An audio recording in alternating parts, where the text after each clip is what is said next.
So, when is a vote for a ceasefire not a vote for a ceasefire? Well, when it's tabled by this Labour Party's leadership.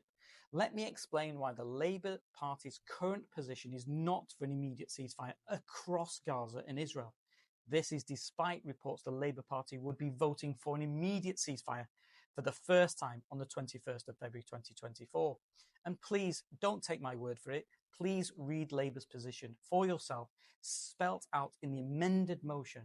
And please watch this post, which explains Labour's policy in the region to the end.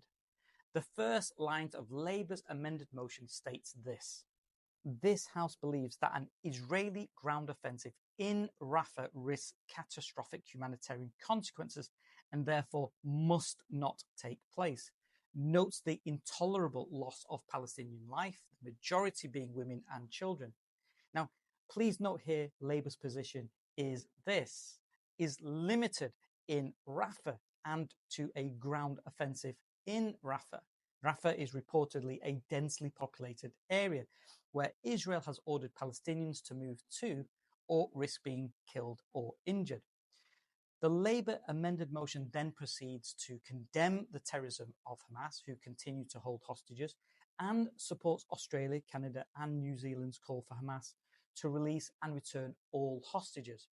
But it's the next part of Labour's position, which is where Labour seems to be attempting to play both sides, the pro-Palestinian and pro-Israeli wings of the party and the public to which it seeks to gain electoral support from.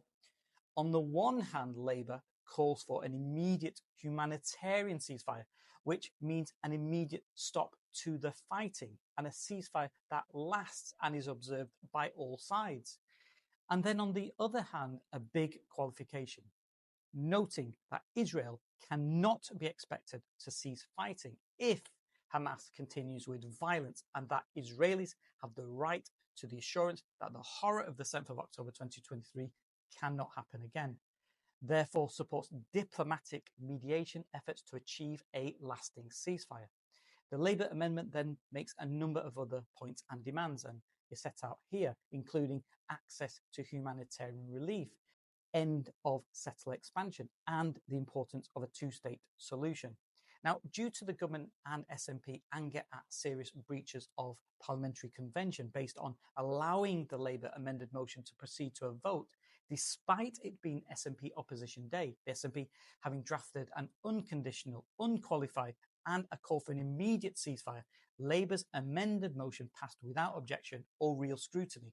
But as you can see and read for yourself, Labour's amended motion and current policy is not for an unqualified, unconditional, and immediate ceasefire across the whole of Gaza and Israel.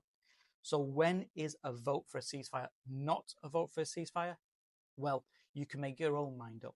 Feel free to comment, follow, like, and share.